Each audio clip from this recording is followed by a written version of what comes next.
welcome to Root Cause. I'm your host, Callie Whitwell, and today we're exploring a transformative shift in agriculture. We're diving into maximizing crop yields with state-of-the-art fertilizer technology. From liquid fertilizers to living organisms, we're covering it all. So today we have with us Josh and Caleb from last week. They are a farmer and agronomist that can help us better understand farming techniques and ideas. So, how have y'all been? Good. Yeah, just working on the root cause here. We're going to dive deep today. Round two. Oh yeah. So today we're going to talk about fertilizers. All right. Josh, you want to break that down? Yeah, well, I mean, first off, I think that, as farmers, agronomists, whatever space you fill in agriculture, we have a moral obligation to change our intellectual relationships with inputs. We do. And I think it starts with fertilizers and the way that we understand them. We go out there, go put this down. Okay. But we never have that question of why, the when, what, why, how. And we should, for every action, there's an equal and opposite reaction. And I think that's things that we're starting to understand now. But, the big conversations with fertilizer generally, from my perspective, revolve around liquid or dry. Wouldn't you say, Caleb? Yep. Yeah, it's changing. I guess we're driving our fertilizers were developed, they're 1940 models. Mm-hmm. We're still using the same old ones pretty much. Now we've got a whole new list of foliar feeds coming to the market, and which I guess we've always had some foliar products, but they've never really been popular, have they? Yeah, I think they've been given a bad name, but I think a lot of that has to do with maybe they weren't used correctly, or maybe the end user wasn't educated properly on how they should be used. Because we go out there, okay, we'll go put some. Let's just throw the word boron out right here. Let's go throw some boron on right now. Why? Why are you going to do that? What are you using that boron for? You shy on boron? I mean, you probably are, but my point is, we're told to do things that we don't always know is the correct thing to do. Just because we're doing it a certain way, is that the way we should be doing it? And that's what it's come down to these fertilizers. And you said 1940s model fertilizer, that's right. Now that the technology has changed, not on dry fertilizers, but liquid, let's call them liquid foliars, however you want to call it. When you go out and broadcast spread of DAP or potash, whatever it may be, 15, 20, if you're having a great day, 30% efficiency on it. Well, now there are some things that we can do what's called some metabolic shortcuttings. So you can go out there and spray a particular foliar that plant can uptake in a usable form that puts that plant at a direct energy gain and not an energy drain. Now we're starting to get somewhere that makes some sense and maybe move the needle. So it's always about the weight and the percentage. So if we're spraying, if we're spreading an 18-40-60, put 100 pounds, that's 18 of nitrogen, 46 phosphorus. Mm-hmm. But the big point of what you're talking about with this shortcut is we only get 10-15% of the dry fertilizer available to the plant. Mm-hmm. And the rest of it just goes to tying up our soils. No, that's exactly right. You're getting on the soil colloids and they become immobilized, So with this shortcut, how much of that can we get in the plant? There's a chart, and I'm not going to say which university released it because I can't recall off the top of my head, but they were looking at like a pound of foliar P. Let's say you was putting a pound on it. That would be like the equivalent of upwards to 17 pounds of phosphate. That's a pretty good conversion factor right there. Yeah. It's pretty efficient, and that's what we're trying to do. And the thing about that is you're also going to improve the quality of your root exudates. And that's probably won't get too deep into that right now, but you're putting that plant at an energy gain and not an energy drain, So we're really doing a lot of things there to start moving that needle on how we use these specific fertilizers. So fertilizer at the end of the day is calories. We humans, we consume calories. But you talk about the plant energy, and that's what you mean is what's available. Yeah, those carbons that we stitch together, are we going to let them store up in our plant as usable carbon, or are we going to have to steal them to let the plant go through its metabolic processes? That's kind of what we're looking at. Right. So I know you've already listed a few, but what are some examples of the nutrients we're putting back in the soil through these liquid fertilizers? The ones that I see the most right now, people are using a lot of trace minerals, which trace minerals, a lot of those are enzyme cofactors for different metabolic processes of plants. But I'm seeing a whole lot of work being done into that arena, and a lot of results as well. I don't know if we want to get into this today, we may not, but a lot of the herbicides that we spray chelate those. So what does that mean? It's tying them up. So if we can put in an organic acid or a amino acid chelated form of those to make those usable while we're spraying some herbicide applications, we're getting some good results out of them.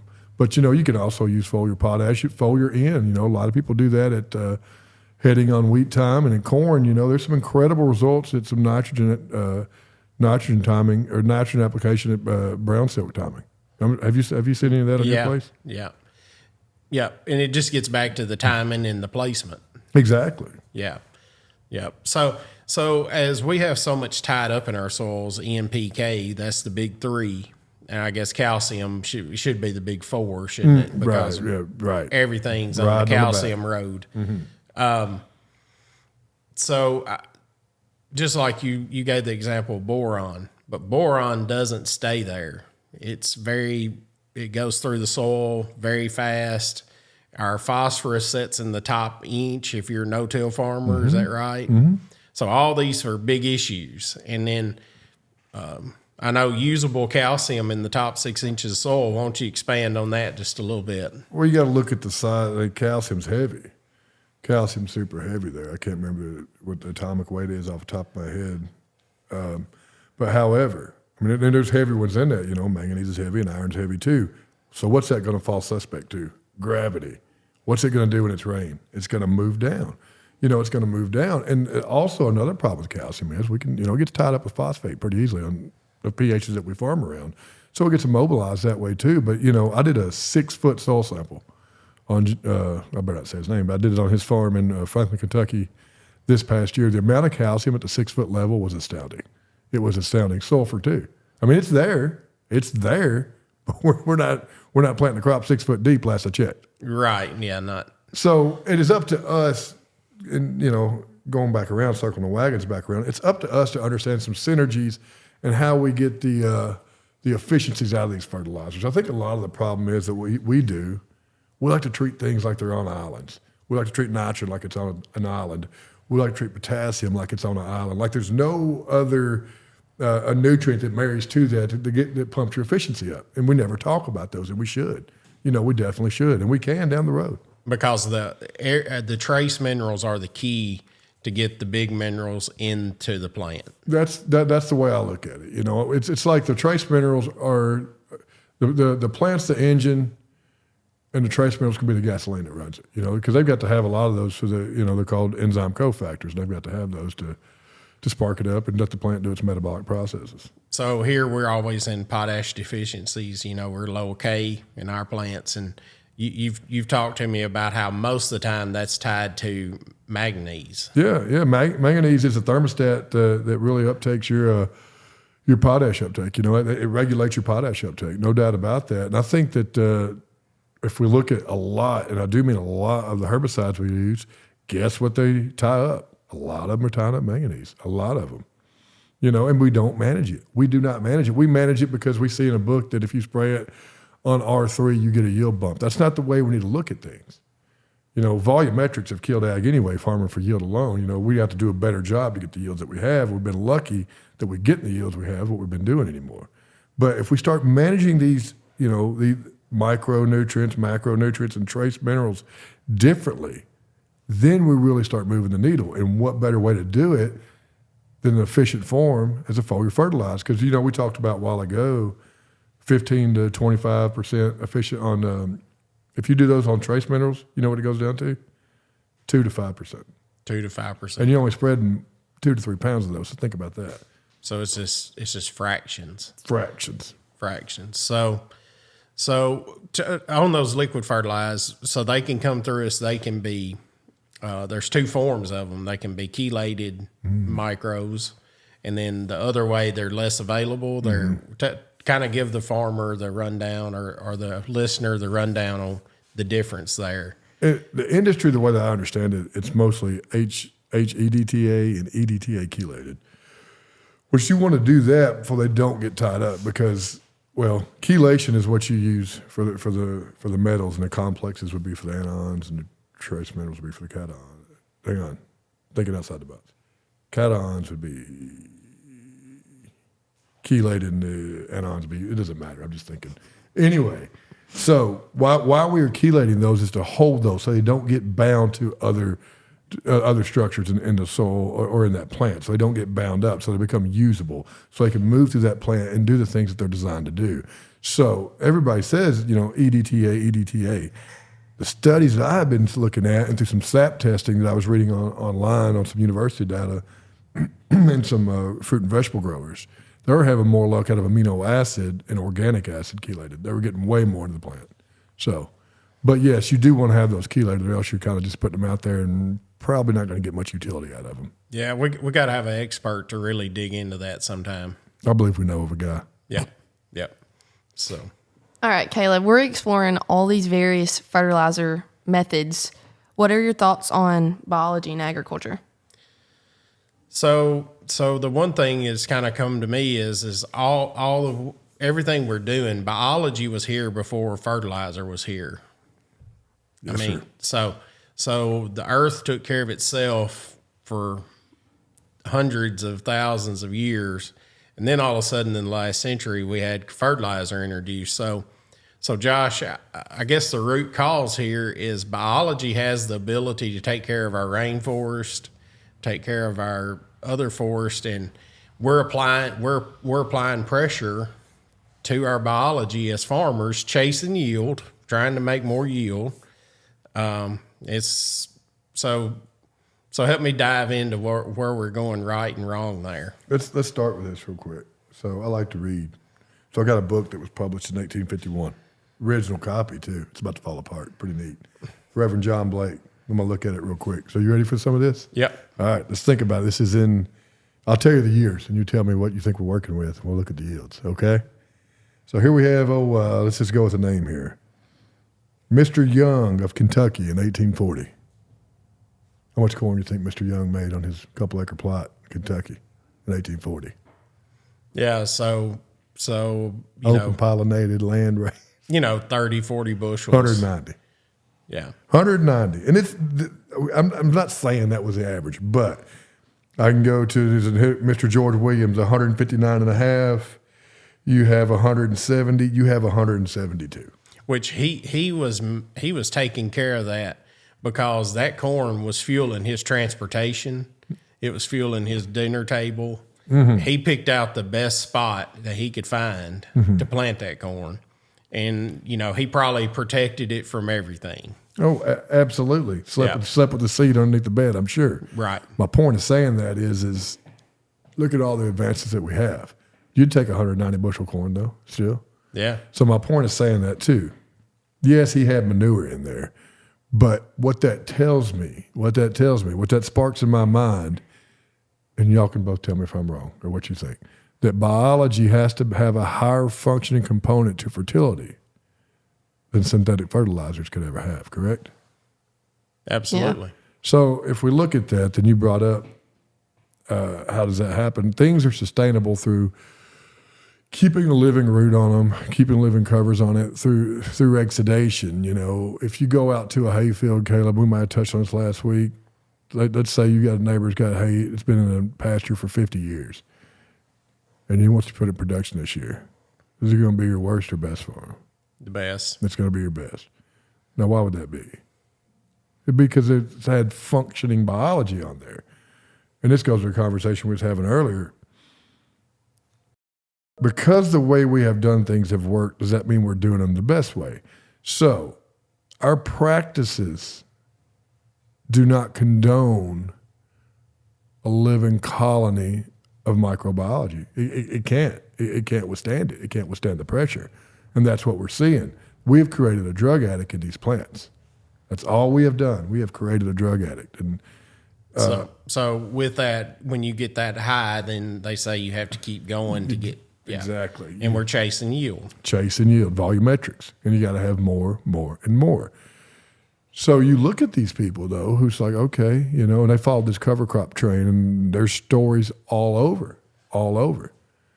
and they're starting to be able to cut back on their fertility. Now, why would that be? It's because they're allowing biology in that soil through living roots, through proper exudation. We've created leaky plants, is what we've done. Our plants aren't exuding to things. So when you have a healthy plant, your root exudates. It's a beautiful divine concept of God, So we'll never understand it fully. So these root exudates, they're exudating through his plants, and they're signaling to the biology what to release into that plant, And in a generic, this is just Cliff Notes generic. They're signaling, that biology is signaling what to release to let that plant be uptaken back into that soil. And that's the way it is done forever, like you said, rainforest, tree lines or whatnot. And that's the way that's been done. And that's the way it still can be done if we allow it, if we get out of our own way.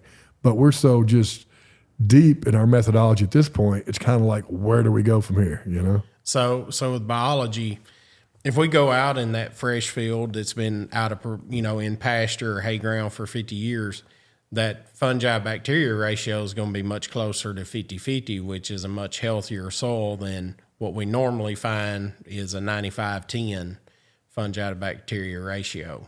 That's right. What's leading into all that. Yeah, when we're farming with 5% fungi, 95% bacteria, also we need to make it that all fungi, all bacteria, all nematodes, that doesn't mean they're bad. Like there's good fusariums, there's bad fusariums, there's good bacteria, there's bad bacteria. But the soil can self-regulate that if we allow it. But when we spray massive loads of certain herbicides, we're ensuring that bacteria is mainly bad. We're ensuring that bacteria is mainly bad.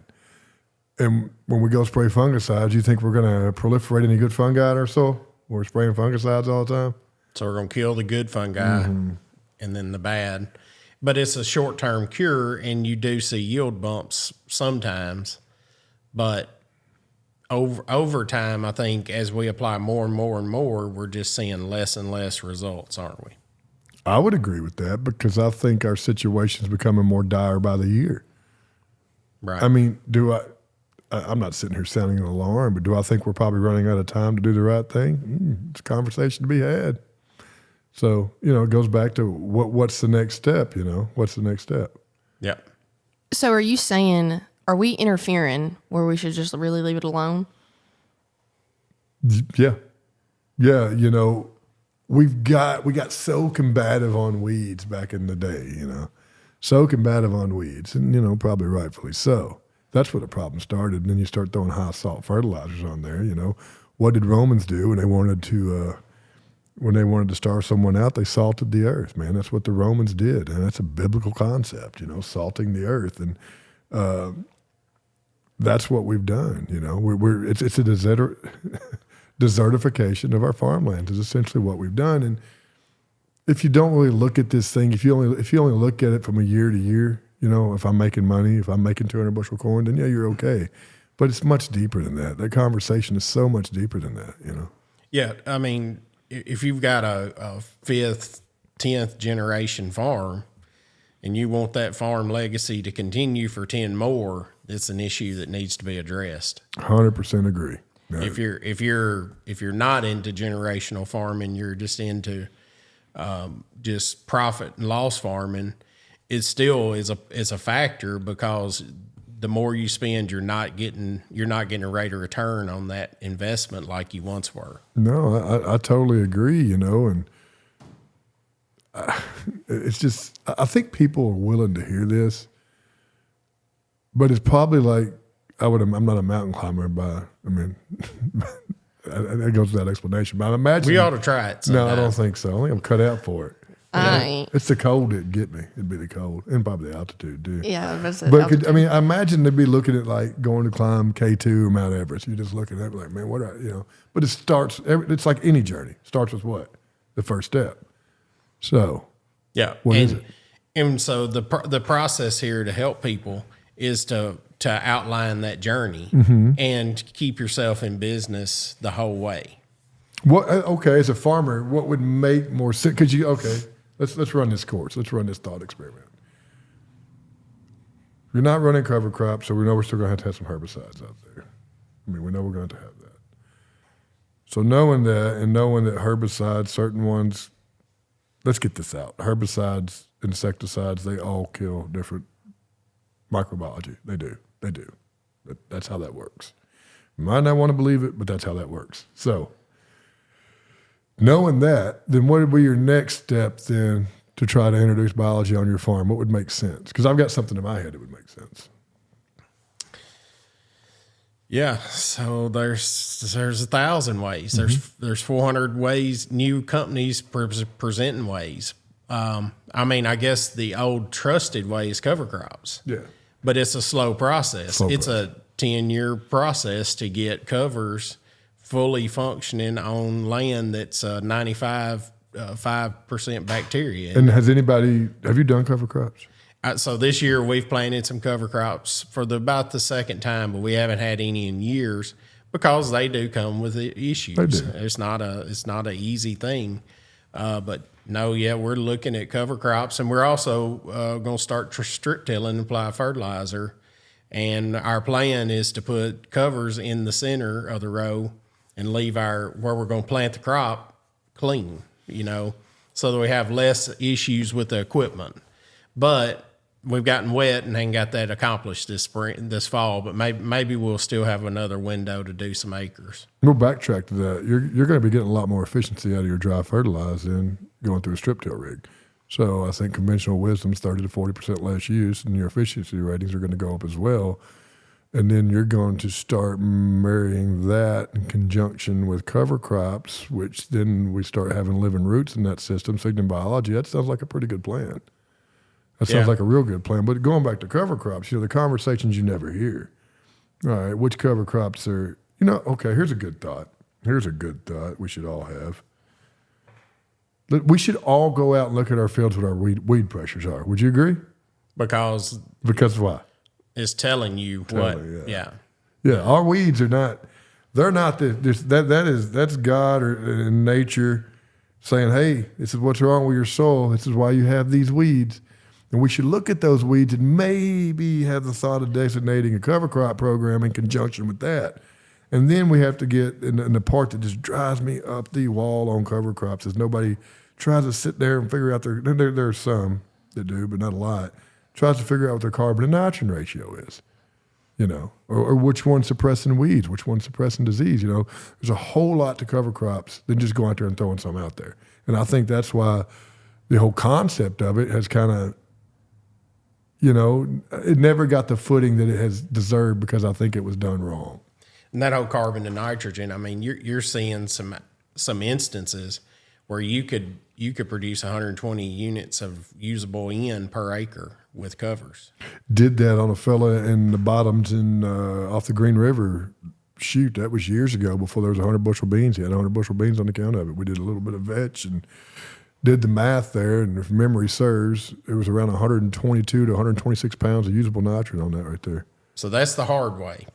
It is the hard way. So all these 400 companies are out here. We're offering simpler. They're offering the farmers simpler, faster ways to correct this problem. But as a farmer, how do you know what to use? Ask the right people or do your research. Good information is out there, but you've really got to look for it. You've really got to look for it. And you also got to, this is a systemic approach. Like, we can't keep farming the way we were and just keep introducing things. I'm not saying you can't, because it would be incrementally better. However, you're not going to get to where you want to go. So your question is, how do you know?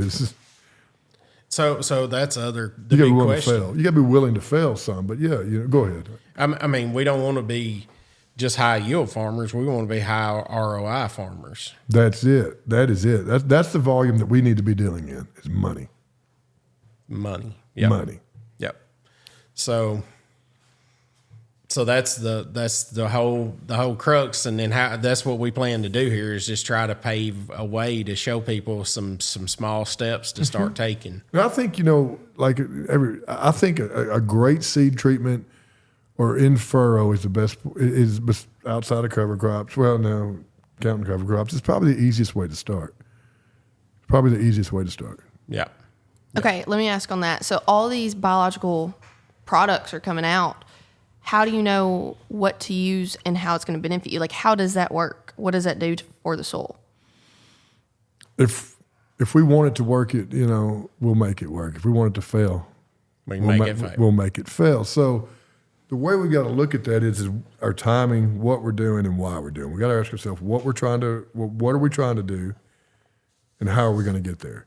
Like if we go out there and just throw some biology out there, and it's a generic term, I understand that, but we don't keep a food source with it. We don't have some short chain, long chain carbon, polysaccharides, monosaccharides out there for it to feed upon, or if we're dealing with some rhizobiums or whatnot, we don't have some specific trace minerals there that they need to activate, then we're not going to do a whole lot of good. So, it's a great question. We've got to make sure we've done our due diligence on our end as a farmer, as our end as agronomists, to make this transition work.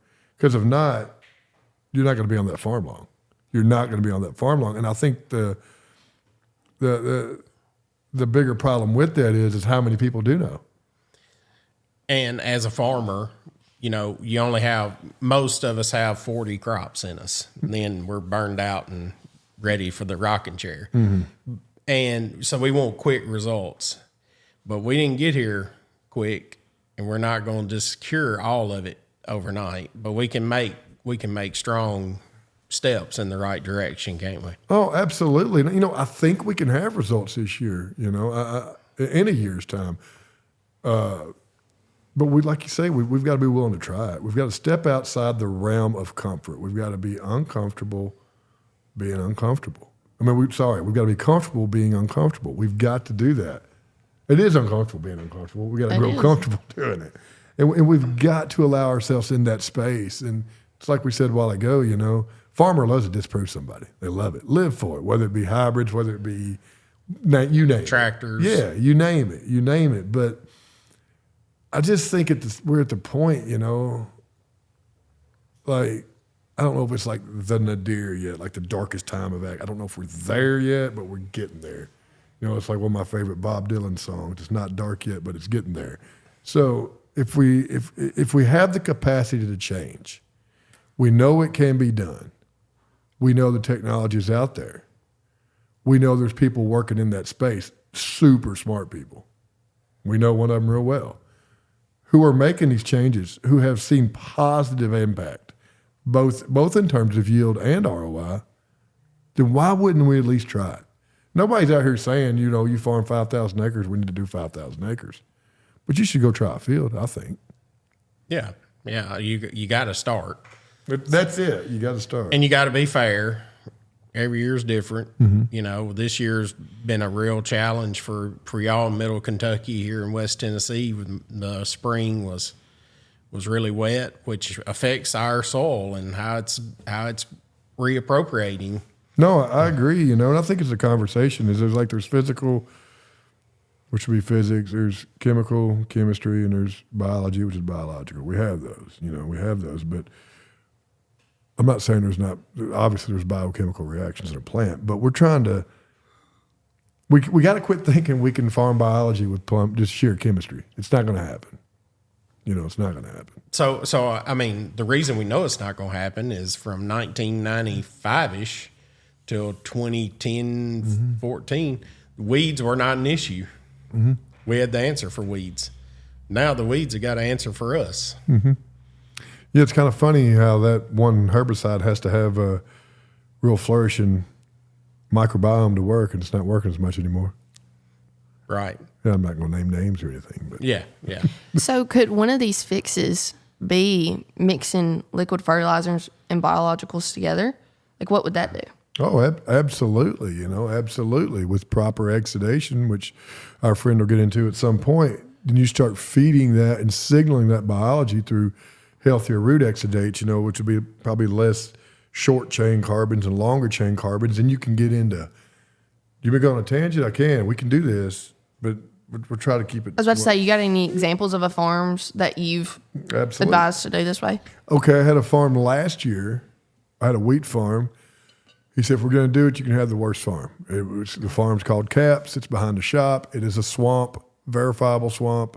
Had wheat on it just because it was dry and we sowed wheat. So if we're going to do it, we'll try it here. That farm never got a fungicide, never got one insecticide on it. Not one fungicide, not one insecticide. You know how wet it was last year. And I mean, all our wheat really got hammered because of the rain there at flowering and grain field. I treated this with some specific trace minerals, some sucrose.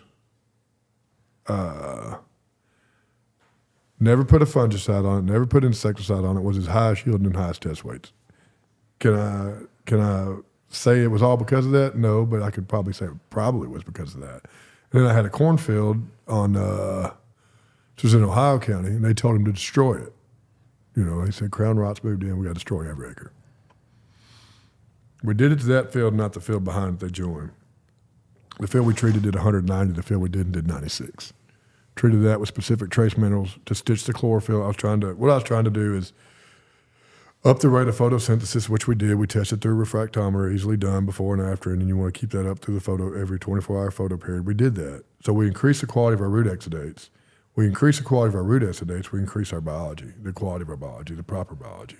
So that's how that works. So if we foliar feed properly, we spike up our photosynthesis. We spike up the quality of our root exudates. Oh, hang on, we're going to start getting some secondary plant metabolites, which those are, taste, smell, waxy cuticles, we start spiking those up, we're getting disease resilience. So yeah, they all play hand in hand there. Yeah, I visited that field with you this spring, and it's hard to imagine that field rebounded and made corn. Yeah, and the field we didn't treat it weighed 100 bushels less. Yeah, so that's a big deal. Yeah, and I think though, and thank the dear Lord for growers like that who's willing to trust. Like, okay, well, maybe we can try this field. And when you have those stories of success, and it's all credit to the farmer because they're willing to try these things. That's how we move the needle, because they're going to tell somebody. They're going, wait a minute, my experiences was this. So as long as we educate ourselves, as long as we do our due diligence, we can move the needle in what I would deem is the right direction. Right. Do you do anything like that on your farm? So we're implementing, but I mean, that's above me, Callie. I mean, I'm just trying to farm and make a living and be happy. And, so this is Josh brings to the table just a whole different aspect of it that you're not going to learn from big ag or traditional ag media. It's books. The books. Yeah, are 1840 books. No, there's new books too. There's some great books out there. I would advise everybody to dig into that. Find something that you're afraid you can't understand and read it until you understand it. Yeah, and so we're not really just saying regenerative, sustainable, all that. We're just trying to say practical. Back up and think, well, if you do it this way, the result, the cost, the ROI versus is it more or less? That's a good idea. Let's look at that real quick. So let's say you've been spreading fertilizer on this farm for 70 years, and you're only getting 15% of that every year. Well, somewhere you have a lot of money in your soil. So would we not be smarter to extract that or to add into that pool? Well, the first thing is you're mining. That's what's said. But the rainforest they're not mined, are they? No. And they don't have any chemistry in them. No. So do you believe we can farm and not mine and make yields and make an ROI? Plants got to have nutrition. How are we going to get it to them? So if we don't make changes, then no, we're going to keep doing it. We're going to keep doing what we're doing, and we know what that looks like. We know what that feels like, even worse, especially this year. Yeah, I mean, with the cost and the revenue in front of us, not for just 2025. Right. It's a little bit bleak looking for the future. If you'd asked me this 10 years ago, I'd probably said no out of fear. But the more I've read, the more people I've talked to, the farther from home that I've went, the more I realize it can be done and is being done. And that's important. I think the question at the end of the day, if someone else can do it, then the next logical question is, why not me, isn't it? Yeah. You think it's the change part that people just won't overcome? Is that it? Yeah, why change? Yeah. If something's working for you now, Right. It's Why change it? It's man because I like going to the co-op on a rainy day and getting my cup of coffee. Yeah. Now we got Starbucks. So you can get the $19 cup of coffee. Oh, yeah. Yeah, I don't think that's for me. Okay. It's a lot of sugar. Yeah. Lots of sugar. So what advice would you give to farmers now? I mean, after hearing this, I mean, a lot of them are hesitant to change, but I mean, we have all these different types of fertilizers and different ways to apply them. What should farmers be doing? Challenge what you deem as certain is what I would say. Okay, break that down. Just because you've been doing it that way doesn't mean you couldn't do it a better way. Just because it's working doesn't mean it's working the best. I mean, and that we've got to challenge what we deem that is certain, because I think the pedagogy of this whole thing is broken. The way that we have been educated has been broken. I don't think it's anybody's fault. I don't think anybody's maliciously done it. Well, people way on up the food chain probably. But nobody we know on a personal level has been malicious in their intent in anything that's been instructed. I mean, by golly, I've been in those shoes myself, and I've said the same things, So what we have to do first is trust either ourselves or someone to show us on a small tract on our farms what can we do different and how can we do it. And that's where it starts, and thank goodness for the growers that I'm blessed to work with, that they've allowed me to really have a lot of these crazy thoughts. They've allowed them to come to fruition and prove themselves to work to this point. Yeah, and you've been doing it for years, 10 plus, 15 plus years. It all comes down, like you said, you keep doing the same thing, and the results just, something's broken, right? Yeah. And it is broken. What's the old saying? If it ain't broke, don't fix it. Well, this is broken, so we should fix it. Now, nobody here is saying that plants don't need food, so I need to get that out there. Your plants got to eat. It's how we're going to feed them. And weeds will take your yield. Yeah. Cover crops are just weeds, natural selection, right? It's like, So, I mean, yeah. But it's just a whole different process of thought. And now we're so lucky to have all this new technology to help us do this easier than the guy in the 1840 was able to make his yield. We have a lot of weapons at our a lot of weapons, a bad word. We have a lot of tools in our box here to work with. No, it's exactly right. And like if we're talking about the education piece of it, you come down to insects. Do we think like just aphids feed on wheat, or could there actually be something that we're not stitching together in that plant that the aphids are wanting to feed on? Instead of killing aphids, I can promise you this: you won't have an insect on a healthy plant. I promise you. That's science. So instead of trying to kill aphids, why don't we try to make our plant healthier? That makes more sense. It's a different perspective. You're looking at it from a different viewpoint. You're right. We've been in the killing business too long. Yeah.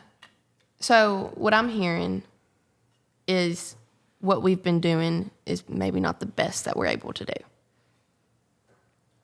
Yeah, I mean, they'll probably come at me for it, but I'd agree with you wholeheartedly. And like That's why I was trying to word that without coming at anybody's throat. It's probably the easiest path to farm a lot of acres, because in 1840 he had probably three.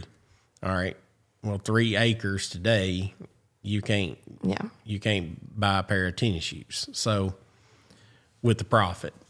Right. But, I think at some point in our lifetimes and in the short future and near future, we can either learn how to do this on our own accord, or we're going to have to play catch up because they're going to tell us we have to know it. There's a difference in that. If we have time to learn this thing and figure it out, then that's what we need to be doing, because if it becomes a mandate, and it will at some point, I wholeheartedly believe that it will. Well, the Europeans are doing it That's now. my point. That's my whole point. They're doing it now. Yeah. If it becomes mandated and you got to figure it out in 2 years, well, I'd rather have some time on my side to start stitching this thing together now. But, I mean, the learning curve isn't that great. I think the part that scares people, it's going to be a bunch of unnecessary trips. To that, I would say that we must make the trips matter that we're already making. And it can be done that way. It can be done that way. It's just, I think it's the relationship that we have with dry fertilizers that drives this whole thing, don't you? Totally. Yeah. I mean, it's just, it's emotional. That's it. Yeah. It's emotional. Yeah, you're right about that. It is emotional. Yeah. But like we'll go out there and spread or top dress 190 units of nitrogen and thinking that's what a plant needs, but pay no mind to the fact that you're only getting 55% of that into the plant. I'd rather use 140 units and figure out how to get that in the plant, stitching it together with some certain carbon sources or some trace minerals and make that more efficient. Like that. Why do we not have these conversations? Because they're tough. Probably. Nobody really wants to hear it. Nobody wants to believe they've been fooled. I think it's a lot of it. Yeah. Yeah, it's complicated, isn't it? It's a tough world out there. It is, and brother and me, we farm some ourselves, mainly in the hay business. But the things that I'm sitting here talking about, we do. I'd be a hypocrite if I didn't. But we do these things. We've had great luck out of them. Yeah. Great luck. You got to back your preaching. That's exactly right. Yep. Well, y'all got any last few things you want to say? So I guess the last thing is you just keep talking about stitching and getting the right products and everything, all the right root exudates. So that's a lot for a guy who's just trying to, plant a crop and harvest a crop to get an understanding for, to understand how to implement that. And it's just something we've all got to do and do our due diligence and figure out a process. It is. We got to ask ourselves what a plant wants to do, and it wants to take CO2 and turn it into, photosynthesis. It wants to take, sunlight, water, and carbon dioxide and turn it into energy.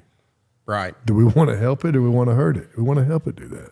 Yeah. And I'm not saying everything we do hurts. It's not what I'm saying, but there's some steps we can take to make that process more efficient and uptick the rate in which we experience photosynthesis in our plant. Most plants that I go to in the field in agricultural settings is pretty paltry 5 to 5.2. If I'm having a good day, 5.5 on my refractometer. And last year, some plants I was working with and non-GMO, I had them sitting on a 12 to 14 every day of the week. Not 12 is great, but it's a lot better than 5.5. And that's pretty much an indirect rate of your photosynthesis right there. Yeah. So let's help it. That's my point. So I guess the farmer side of me, what really got me to thinking about changing is, we did several years ago, we did an on-farm agronomy budget, and we spent a lot of money on P&K. It's the biggest line item here. At that time was dry fertility. It was how we did it. And just when we got to the end of that, and you're looking at the gross dollars spent, you're just not getting you're not getting that back together. So the challenge is to put out zero, put out 250 pounds, 500 pounds, 1,000 pounds, 1,500 pounds, and get your results. The results I got made me mad. And it should have. Yeah. And that's what led me to thinking about this is not working. This is just a capital spend with no money back. And on top of all of that, we're actually hurting our soils. That is correct. But I think how it changes. It's going to be through people like Callie or Nicole, these younger people who get embedded into this side of things earlier on instead of later on. Because that's how change is to be made. Because the next generation is going to be looking up to them. We're going to be old and in the way before too long. You and I are. Yeah. We're going to be old in the way. So Yeah. we've got to make our time count. And you find these people who are wanting to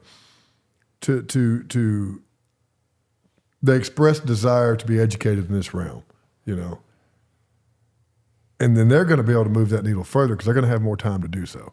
So it's exciting. It is exciting to have young folks who wants to come up in this side of things. Yeah, well, they're going to pick up on all our old tricks and then build on their own. They'll probably be smarter because they have AI and know how to use it. It's an advantage. Yeah, Oh, yeah. It's an advantage. Instead of me sitting there pouring my face in books night after night, they'll figure out a better way to extract that information. Yeah, yeah. But So I think, we wrap it up, Callie? Is that a wrap up, or do we lack more? did we just talk too much? No, I enjoy it. You made a comment earlier, though. You said If you don't know something, read a book until you know it. Yeah. I wouldn't be out of a book. My nose would be stuck in a book 24/7 if I did that. That's what happens. Go in the office and look. There's about 3 open right now. Oh my God. You read multiple books at one time? Mm-hmm. When you have ADHD, you got that superpower. Just, that's why you don't medicate ADHD. You just lean into it. Alrighty. To our listeners, thank y'all for joining in, and reach out to us if you have any questions. Today, we explored the exciting frontier of maximizing crop yields with state-of-the-art fertilizer technology. From the efficiency and timing of liquid fertilizers to the revolutionary impact of living organisms, we discuss how these advancements are transforming farming practices and pushing productivity to new heights. We've just scratched the surface, so stick with us as we dive deeper into these innovations in future episodes. Thank you for tuning in today. At Profit Max, we're revolutionizing financial planning for farmers. With cutting-edge tools and strategies designed just for you, we help you maximize profits, manage cash flow, and grow your farm like never before. There's nothing else like it on the market. Join the movement and take control of your farm's future with Profit Max. Visit us at rootcausesag.com and let's harvest success together.